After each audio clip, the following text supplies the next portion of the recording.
2013년 개봉돼서 공전의 히트를 기록했을 뿐만 아니라 많은 평론가들로부터 찬사를 받은 영화 작품으로 송광호라는 배우가 주연을 한 관상이라는 작품이 있습니다. 이 작품의 내용은 이렇습니다. 조선 초기 문종에서부터 단종 세조에 이르는 시기에 천재 관상가였던 김내경, 그 사람의 얼굴만 보면 그 사람의 과거뿐만 아니라 미래의 운명까지 꿰뚫어 정확하게 맞히는 천재 관상가였던 김내경이라는 사람이 계유정난에 개입하면서 펼쳐지는 이야기를 극화했습니다. 그래서 이 영화 때문에 유명해진 유행어가 있습니다. 이정재라는 배우가 수양대군 세조 역을 했는데 그 사람이 나오면서 내가 왕이 될 상인가 뭐 이렇게 얘기해서 CF로도 나오고 그랬습니다. 여러분은 어떻게 생각하십니까? 과연 인간의 운명은 결정돼 있는 것일까요? 인간의 팔자는 바꿀 수 있는 것일까요? 만약에 인간의 운명이 타고난 것이라면 그것은 어찌하여 그런 것이며, 만약에 인간의 운명과 팔자가 바꿀 수 있는 것이라면 과연 우리는 어떻게 그 운명과 팔자를 바꾸어 낼 수 있을까요? 오늘 야곱의 생애를 통하여 하나님의 뜻을 살펴보도록 하겠습니다. 야곱은 외삼촌 집에서 무려 20년이라는 긴 세월을 머슴살이를 하게 됩니다. 그러나 그렇게 오랜 시간 죽도록 고생한 끝에 그는 큰 복을 받아서 엄청난 부자가 돼서 마침내 꿈에도 그리던 고향으로 돌아오게 됩니다. 그게 이제 10절의 내용인데요. 32장 10절. 나는 주께서 주의 종에게 베푸신 모든 은총과 모든 진실하심을 조금도 감당할 수 없사오나 내가 내 지팡이만 가지고 이 요단을 건넜더니 지금은 2때나 이루었나이다. 계산할 수가 없을 정도로 어마어마한 부자가 되어서 돌아오게 됩니다. 근데 그가 이렇게 부자가 되었다고 해서 마음이 기쁘고 평안했던 것은 아니었습니다. 그의 마음에는 말할 수 없는 고통이 있었습니다. 20년 동안 그의 마음을 짓누르고 있는 바위와 같은 걱정과 근심과 불안과 초조가 있었다는 것이죠. 그건 누구에게나 마찬가지입니다. 그렇게 유명한 연예인이, 인기가 많던 사람들이 좌절하고 자살하는 얘기를 우리는 너무나 많이 듣습니다. 이제는 뉴스도 아닙니다. 그렇게 큰 부자와 재벌들이 목숨을 끊고 견디다 못해 이혼을 하고 이런 얘기들을 이제 많이 듣습니다. 모든 인간은 그렇습니다. 아무리 돈이 많아도, 아무리 지식이 높아도, 아무리 권력과 힘이 있어도 모든 인간의 마음에는 불안, 초조, 걱정, 근심이 다 있는 것입니다. 이것을 맡길 대상이 없기 때문에 모든 인간은, 바로 야곱도 그랬습니다. 그 이유는 그는 형과 사이가 너무나도 나빴기 때문입니다.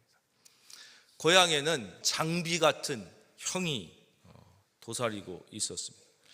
잘 아시겠지만 야곱은 팥죽 한 그릇으로 형의 장자권을 뺏었습니다.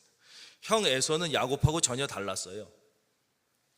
형은 태어날 때부터 기골이 장대하고 온몸에 털이 나고 키가 크고 사냥을 좋아하고 남자다웠습니다. 근데 반면에 야곱은 기생 오레비 같고 뺀질뺀질하고 왜소하고 밖에 나가서 활동하는 것보다 엄마 치마폭에서 이렇게 요리나 하는 걸 좋아했었습니다.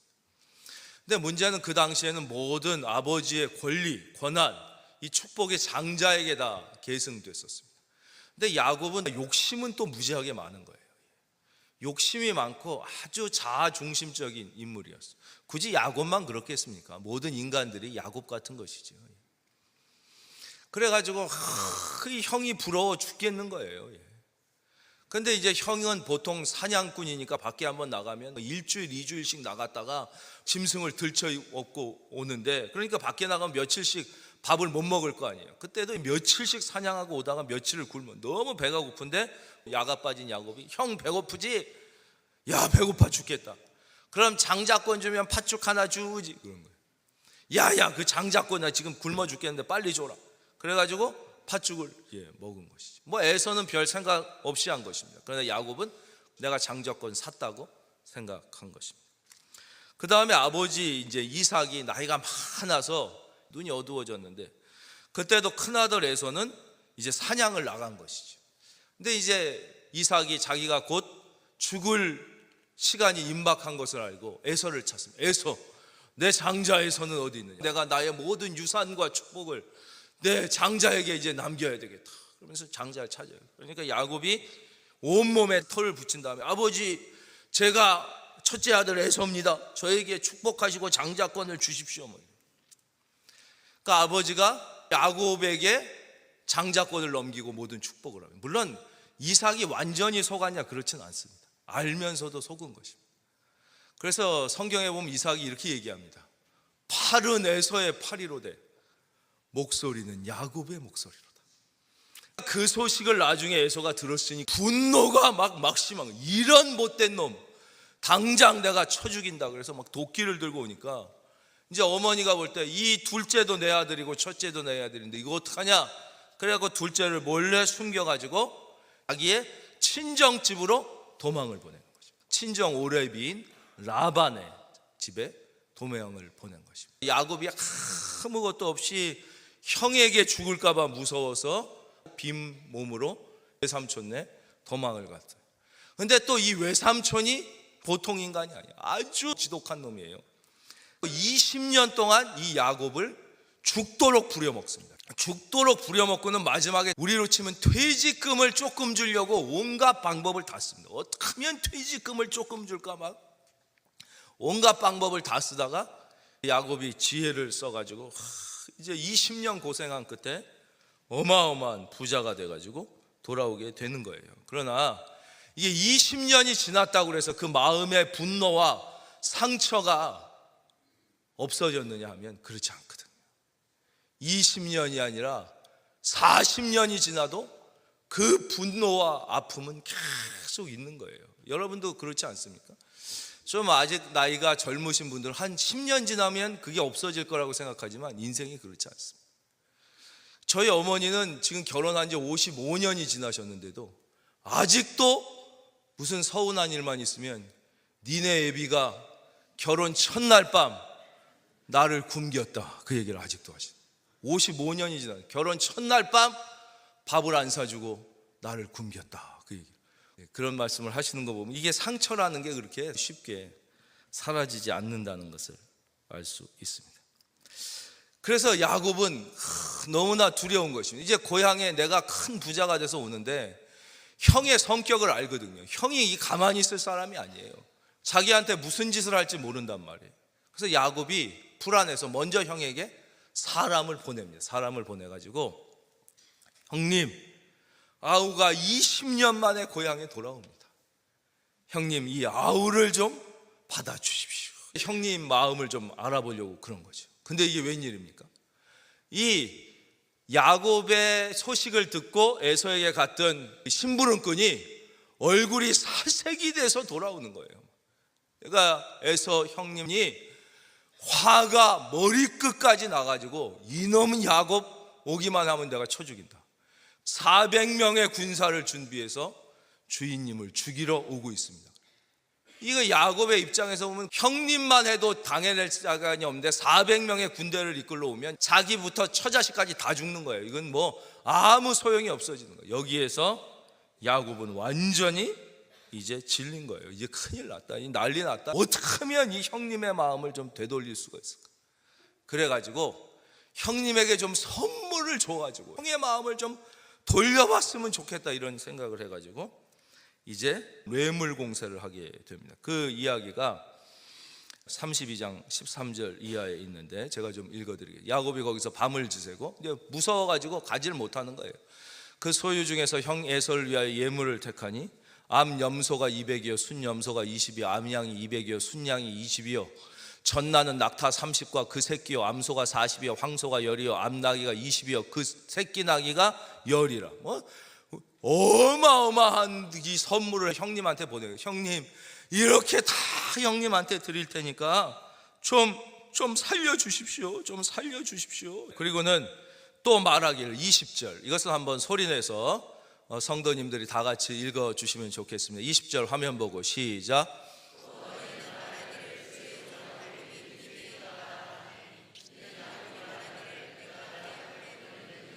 형의 감정을 푼 후에 대면하면 형이 혹시 나를 받아주리라 함이었더라. 혹시 이렇게 해서 형의 마음을 녹이면은 형이 좀 받아주지 않을까 이렇게 한 거예요. 그러나 그래도 마음이 놓이지라. 왜냐? 형을 알거든요. 그리고 자기가 한 짓을 알거든요. 자기가 한 짓을 알고 형의 성격을 알거든요. 도저히 마음이 놓이지 않은 거예요. 그래서 그는 하나님 앞에 간절히 부르짖습니다. 그 11절에 나옵니다. 내가 주께 간구하오니 내 형의 손에서 에서의 손에서 나를 건져내시옵소서. 내가 그를 두려워하면 그가 와서 나와 내 처자들을 칠까 겁이 나기 때문이니이다. 우리가 이렇게 부르짖는 기도를 간구라고 합니다. 간구. 물론 이제 기도 안에 간구와 보통 기도가 다 포함되는데 조금 나누면 기도는 일상적인 대화예요.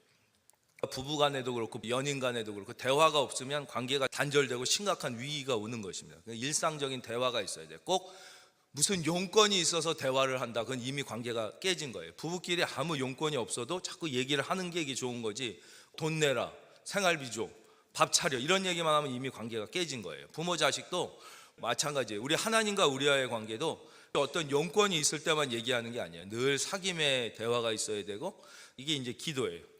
그러나 때때로 우리는 반드시 목적을 가지고 부르짖어야 되는 기도가 있어요. 그것을 간구라고 그러는 거예요. 이건 뭐냐면 반드시 응답을 받아야 되는 목적이 있는 기도예요. 예를 들면 이런 것이죠. 어떤 병에 걸렸을 때 반드시 고침을 받아야만 하는 분명한 목적이 있는 기도가 있어요. 여러분, 하나님께 부르짖으십시오. 그러면 하나님이 여러분을 치료해 주시는 것입니다. 어떤 인생의 위기에 직면했을 때 우리는 하나님 앞에 부르짖는 것이죠. 예레미야 33장 3절, 너는 내게 부르짖으라. 내가 내게 응답하겠고 내가 알지 못하는 크고 비밀한 일을 내게 보이리라. 그랬죠. 부르짖는 기도가 꼭 필요한 거예요. 이스라엘 백성이 이제 적과 꿀이 흐르는 땅으로 나아가는 거예요. 우리가 예수 믿는 거랑 똑같다 그랬잖아요. 우리가 예수님을 믿고 이제 애굽의 종된 인생에서 해방돼서 천국으로 가기까지의 삶이 광야의 삶이라고 했어요. 근데 앞에 홍해가 가로막혀 있고 뒤에는 애굽 군대가 죽이려고 쳐들어올 때, 이제 이스라엘 백성이 볼 때는 진퇴양난이에요. 앞에 가면 물에 빠져 죽고 뒤로 가자니 세계 최강의 애굽 군대들의 칼에 찔려 죽게 됐을 때, 그때 모세가 하나님 앞에 손을 들어 기도하니까 인간으로서는 길이 없는 거예요.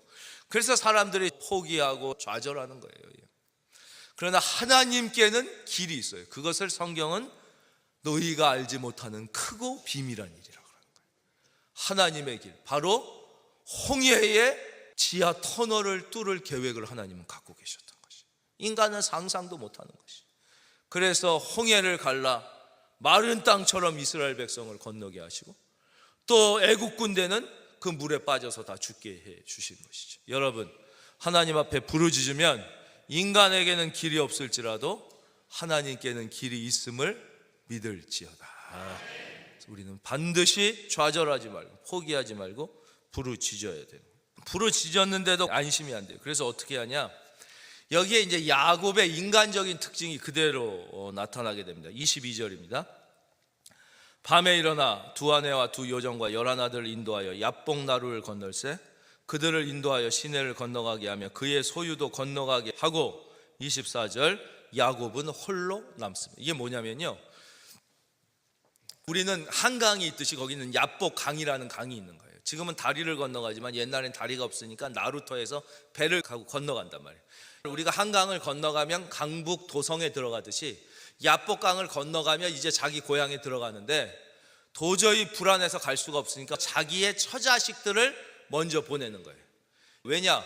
형이 마음을 안 풀고 선물을 받았어도 자기를 죽일 거면 자기를 죽이기 전에 앞에 있는 처자식을 먼저 죽일 거거든요. 그럼 처자식이 죽는 걸 보고 자기는 어떻게 해요? 처자식은 죽든 말든 나는 도망가겠다는 거예요. 이게 야곱이에요. 야곱이 이런 인간이에요. 이런 인간을 좀 품이 있는 말로 뭐라 그러냐? 자아가 강한 인간이라고 그러는 거예요.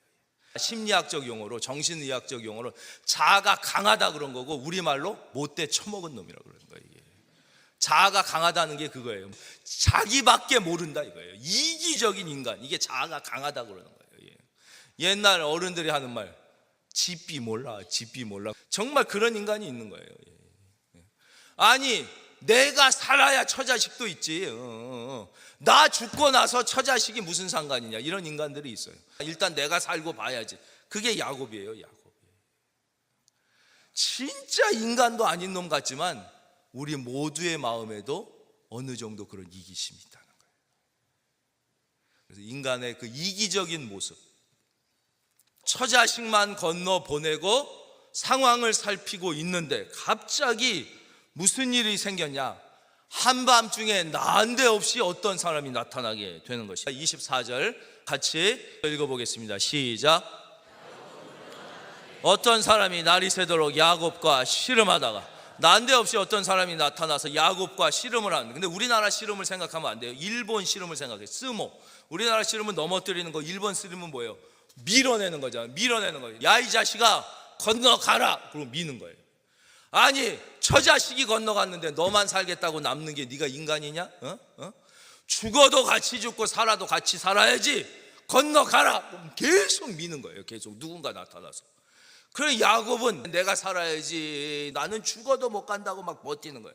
이 사람은 계속 건너가라고 밀고, 야곱은 나는 죽어도 못 건너간다고 하고, 이런 거를 밤새도록 했다는 거예요. 밤새도록 야곱이 죽어도 나는 못 건너간다고 그랬어요. 바로 이게 우리의 모습이라는 거예요. 우리가 예수 믿고도 하나님 앞에 죽어도 나는 이거는 포기하지 못한다. 나는 내 인생에 있어서, 내 자녀의 인생에 있어서 죽어도 이거는 포기하지 못한다. 내 계획 이거는 포기하지 못한다는 거예요. 내 자아는 포기하지 못한다는 거예요. 우리는 그래서 야곱을 통해서 나를 보는 거예요. 죽어도 포기하지 못하는 무언가가 있는 것이죠. 밤새도록 막 밀고 막 이러는 거예요. 그러다가 야곱을 계속 건너가라고 밀던 이 사람이 어떻게 합니까? 25절, 자기가 야곱을 이기지 못함을 보고 그가 야곱의 허벅지 관절을, 아침에 야곱의 허벅지 관절이 그 사람과 씨름할 때 어긋났더라. 야곱의 허벅지 관절이 팡 하고 부러져서 야곱이 다리를 절게 됐습니다. 이게 무슨 뜻입니까? 야곱의 모든 계획이 다 무너지게 된 것입니다. 야곱의 계획이 뭐예요? 딱 보고 있다가 이제 형이 와서 자기 처자식을 죽이면 빨리 도망가겠다는 거잖아요. 근데 지금 다리가 부러졌어. 형이 이제 처자식을 죽였어. 자기가 다리가 부러졌는데 어떻게 도망가? 도망갈 수가 있어요? 웃지도 않으시네. 웃으라고 막. 도망갈 수가 없잖아요. 지금 다리가 부서졌는데. 그쵸? 자기는 지금 도망가려고 여기 있는 건데 다리가 부러졌으니 도망갈 수가 없게 된 것이, 자기의 모든 인간적 계획이 다 무너졌다는 것이. 저는 오늘 이 예배를 드릴 때 여러분들이 가지고 있는 모든 여러분 인생의 계획과 여러분의 자녀를 위한 계획이 무너지는 은혜가 있을지어다. 이 아멘을 하신 분들에게 큰 복이 있기를 바라고, 아멘을 안 하신 분은 한 번 더 기회를 드리겠습니다. 이 시간 하나님의 말씀을 들을 때 여러분의 인생의 모든 계획과 여러분의 자녀를 위한 모든 계획이 무너지는 은혜가 임할지어다. 무너지는 게 그게 은혜라는 거예요. 보세요. 28절, 그가 이르되 내 이름을 다시는 야곱이라 부를 것이 아니요 이스라엘이라 부를 것이니 이는 내가 하나님과 및 사람들과 겨루어 이겼음이니라 그러죠. 뭐가 이겨요? 지금 졌는데, 다리가 부러져 졌는데 왜 이겨요? 여러분, 하나님과 싸움에서 지면 이기는 것입니다. 이기면 지는 거예요. 하나님과 싸움에서 지면 이기는 거예요. 이기면 영원히 지는 거예요. 지금 다리가 부러져서 자기의 계획대로 되지 않으면 이제 하나님의 더 좋은 계획이 야곱을 통하여 이루어지는 거예요. 27절, 그 사람이 그에게 이르되 내 이름이 무엇이냐? 그가 이르되 야곱이니이다. 28절, 그가 이르되 내 이름을 다시는 야곱이라 부를 것이 아니라 이스라엘이라 부를 것이다. 여러분, 야곱이란 이름의 뜻이 무엇입니까? 사기꾼이라는 뜻입니다. 치사한 자라는 뜻입니다. 야곱은 자기 이름을 듣거나 부를 때도 아주 기분이 나빠. 왜냐? 야곱이 직역하면 발 뒤꿈치를 잡은 자라는 뜻이에요. 얘는 태어날 때부터도 내가 1등 해야 돼. 안 그러면 못 견뎌. 그런데 뱃속에서부터도 형이 우량아야. 그러니까 자기가 먼저 나오고 싶은데 형을 이길 수가 없으니까 어떻게든지 형 못 나오게 하려고 뒤꿈치를 붙잡고 늘어진 거예요. 형이 나오니까 이제는 형 힘 의지해서 나오려고 이렇게 나왔어요. 그래서 그 뜻이 직역하면 발 뒤꿈치를 잡은 자, 의미는 사기꾼, 남 뒷자리 붙잡고 늘어지는 놈이라는 뜻이에요. 사람이 이름 의미도 있고 부르기도 좋아야 되는데 야곱은 정말 자기 이름 들을 때마다 더러운 거예요. 그런데 그가 허벅다리가 부러져서 하나님에게 지니까 어떻게 돼요? 그 이름이 이스라엘이 되는 거예요. 저는 이 추수감사절 여러분들의 이름이 이스라엘이 되는 영광스러운 축복이 있기를 바랍니다. 언제 그런 일이 일어나는 거예요? 허벅지가 부러져야 되는 거예요. 하나님과 싸움에서 져야 되는 것이. 그럼 이 사람은 누구십니까? 이 사람은 예수님입니다. 이 사람은 하나님인데 하나님이 나중에 성육신하여 성자의 모습으로 오시기 전에 예수님을 의미하는 건데요. 그걸 야곱이 설명해도 알 수가 없지요. 그래서 29절 야곱이 청하여 이르되 당신의 이름을 알려주소서. 그 사람이 이르되 어찌하여 내 이름을 묻느냐고 거기서 야곱에게 축복하죠. 왜 알려준다고 야곱이 알 수 있겠어요? 내가 앞으로 수천 년 후에 인류의 모든 죄를 끌어안고 십자가에서 죽고 인류를 구원하기 위하여 이 땅에 오는 하나님의 독생자 아들 예수라고 알 수가 없어요. 그러니까 여러분들이 모르는 것은 하나님이 안 알려주시는 것은 설명해도 모르기 때문에 안 알려주시는 거예요. 자꾸 알려고 하지 말고 하나님이 이미 알려주시는 것, 성경을 읽을 때 이해되는 것 붙잡고 순종하면 되는 거예요. 순종하면. 이미 이해할 수 있는 것도 많아요. 이미 알려주신 것도 많아요. 그것만 순종해도 우리의 삶에 어마어마한 능력이 나타나는데 그거는 안 하고 이해 안 된다고 자꾸 이해 안 되는 것만 물어보는데 그거 설명한다고 알 수 있나요? 블랙홀도 설명하면 모르는 게 우리인데 이때 야곱에게 하나님 설명한다고 알 수가 없어요. 이분이 하나님입니다. 그래서 30절에 보면 성경은 우리에게 말씀하시죠. 그러므로 야곱이 그곳의 이름을 브니엘이라 하였으니 그가 이르기를 내가 하나님과 대면하여. 사람의 모습으로 나타난 그분이 하나님인데 어떤 하나님이냐? 야곱에게 새 생명을 주시고 새 이름을 주시는, 인류를 새롭게 하시기 위하여 오시는 예수님이 이때 나타나 보여주신 것입니다. 내가 하나님과 대면하여 보았으나 내 생명이 보존되었다 함이더라. 오늘 마지막 말씀을 다 함께 읽고 오늘 말씀을 맺도록 하겠습니다. 32장 31절 다 함께 고개를 들어 소리내어 읽겠습니다. 시작. 그가 브니아를 지날 때 해가 돋았고 그의 허벅다리로 말미암았죠. 드디어 야곱이 이스라엘이 되어 그가 다리를 절룩거리며 브니엘을 지날 때 그의 인생에 태양이 솟아올랐습니다. 여러분의 인생에 어두움이 거쳐야 되는 것입니다. 여러분의 인생에 태양이 솟아오르기를 바랍니다. 언제 우리의 인생에 어두움이 거치고 태양이 솟아오를 수 있는 것입니까? 하나님 앞에 져야 되는 것입니다. 하나님 앞에 나의 계획과 인간적 욕심이 무너지고 하나님 앞에 나의 허벅다리가 부러져서 내가 하나님 앞에 항복할 때, 그때 우리는 야곱에서 이스라엘이 되며 우리 인생의 어려움, 어두움, 근심과 불안과 초조와 두려움의 어두움은 비로소 사라지고 여러분의 인생과 여러분의 자녀의 인생에 태양은 떠오르게, 여러분들의 인생과 자녀의 인생에 태양이 떠오르는 복 있는 추수감사절이 되시기를 주님의 이름으로 축원합니다.